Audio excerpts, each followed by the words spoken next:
Hey neighbor, we have experienced probably one of the most consecutive colder winters than I've seen in a long time. I'm not saying it's been the coldest, but it's been cold for a long period of time. And I thought we'd talk about today, what do we need to be doing in our winter garden as far as fertilizing goes? Because look here, these nasty days can make you not want to go out into the garden and work in the garden. So I'm as guilty as anybody, but we're going to talk about today some exact things that you need to be paying attention to in these winter gardens. Now this right here is Savannah Mustard, one of the prettiest crops I've ever grown. I'm a huge believer in this variety right here. Now what do we need to do to this right here? Well, we need to do nothing to it at this point. We have babied it, fertilized it, and got it along to here. It just needs harvesting and eating. But this is a beautiful crop here, and it is what we call maturity. It's ready to harvest or start harvesting. I've already worked on it a couple of times, cut it back, and it flush back out. But as far as when plants get to maturity, especially leafy vegetables like this right here, I don't like to fertilize them much, if any, at this point here. I just like to enjoy them. Now, to get them to this point, we have to hit them and give them all the food they need to get them to this point here.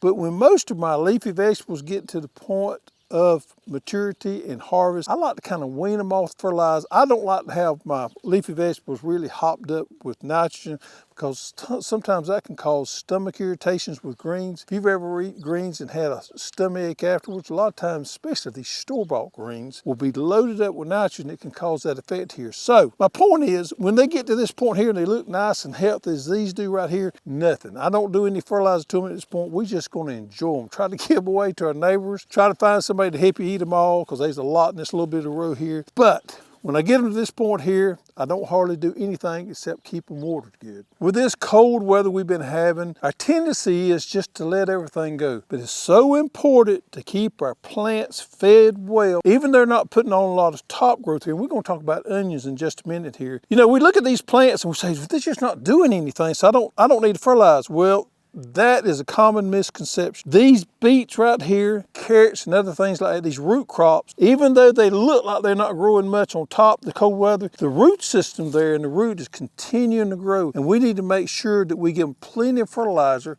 in particular phosphorus and potassium, so they can develop that root system there. Because right now we're building root system. And in just a few days, when we get that warm sprout of probably 7 or 10 days, when it warms up into 60s and 70s, if we have that plant nice and loaded up with nutrients, the top's just going to explode and grow at that point. Beets and carrots are two things, especially in this stage right here where they're not fully grown, we're still growing. Make sure we keep them fed well. I like to feed these every 10 days to 2 weeks. Here's another example. This is a leafy vegetable, Alabama Blue Collards. This is a new variety for us. I've grown it for a couple years, trialing it out, and I got a farmer down in Tallahassee, Florida to grow us a seed crop here, and we got it available now. This is an old heirloom variety that we planted out here, and look at the color on it, absolutely stunning. But they're not growing a whole lot. They've been sitting out here for a while. We transplanted them out here with the drip tape here, but they're just kind of sitting.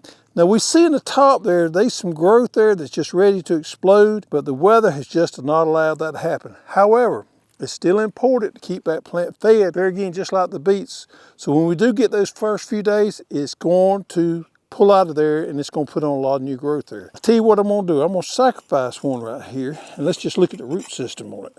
I want you to look at all that root growth right there. We don't have a lot of top, but we have a lot of root growth, and it's putting on more and more. See those nice, white, healthy roots? That's exactly what we want to see. So we know we're getting growth, but it's in the ground at this moment. It's not necessarily on top here. But keeping the nutrient load in that soil there is important, so we have a nice, healthy plant. I'll tell you something else too. When we have a good, healthy plant with a good, strong root system and good moisture in the soil, these plants here can take the cold a lot better. We're not going to get near as much, if any, damage when it gets below 20 degrees here. If we got a plant that's really struggling and unhealthy, when it does get real cold, man, it's going to work on it. So having a plant, which is just like us human beings, it's really healthy, we can take the adversity a lot better than we can when we have weather problems that come in here and kick it down low. So that's really one of the main things we need to focus on, is growing good, healthy plants. So when we do have these harsh days of cold weather, our plants can withstand it. Now let's talk about our sweet bubbling onions right here. These were planted in November. And just the other day, I was talking to a good friend of mine that grows about 500 acres of sweet Vidalia onions. And I said, man, these onions just ain't growing a whole lot. And he reminded me, he said, Greg, you know we got to keep them watered, we got to keep them nice and moist, and we got to continue that fertilization because we're building that root system right now. So when we get that warm weather, the tops are going to start growing here. He said, go out there and dig one up and just look at that root system these onions are putting on. And that's what we're going to do here. We're going to dig one of these up and we're going to see just kind of what root system we're building underneath there. Now, I don't want to break any of them off. See there, we don't have a lot of top growth. We got some new growth there that's ready to shoot out there. The bulbs are not very big there, but man, look at those root systems that we're putting on there. And I'm sure I pulled a few of them off as we pulled up. Nice, healthy, white roots there, and those things are growing, and that's what's going to make our onions pop and grow a lot when the weather, gets to that point where we have those warm weather and that top can shoot off there, because we want in the next 30 days to grow a lot of top. That way, about March, we can grow some big bulbs there.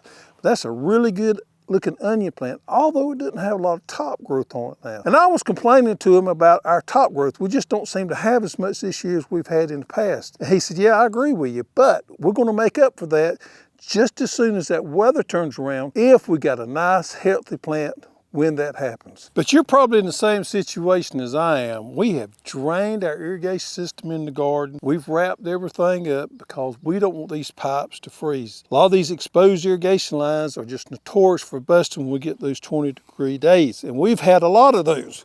So we've got everything covered. All of our lines we've cut off at the main supply, and we've drained them all out. So we don't have any busted pipes here, because we're getting those 20-degree days or 25-degree days it seems like it's every 2 or 3 days. So normally we would feed through our injection system and feed our plants that way and make sure that they got plenty of food. But we've got all our injection systems put up in the barn. We've got them drained so they won't bust. We've got all our irrigation lines drained. And we don't want to necessarily come out here and open all that up and get everything going and have we got another cold spell coming in. So I'm going to show you a way today that we've been keeping our winter crops fed when our irrigation system is down. Well, we got this product right here, and it's called All-in-One 10-10-10. This is a fertilizer I worked with putting together a couple years ago. I'm going to show you why it's my favorite go-to fertilizer in the wintertime. Now, this time of the year, we normally get plenty of rain. So we get rain to keep our moisture in our soil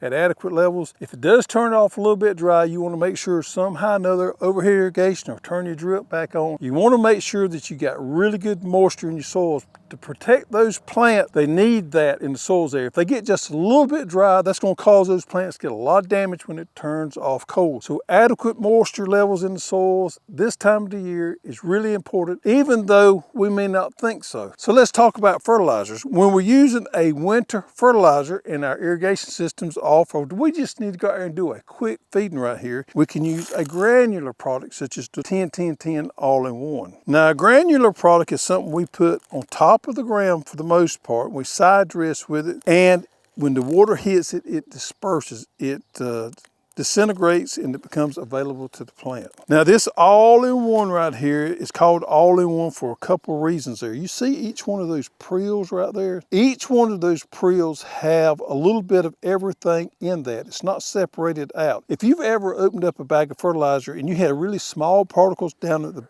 bottom of the bag or the container, what happens is they just add those other ingredients in there, and they're not inside of the preel there, and they become separated because of the different particle size. Why we like this one so much is each one of the ingredients is in each particular preel. Now, this is 10-10-10. That's 10% nitrogen, 10% phosphorus, and 10% potassium, and with the minor elements. And I'm going to read off to you the minor elements that's also in each preel.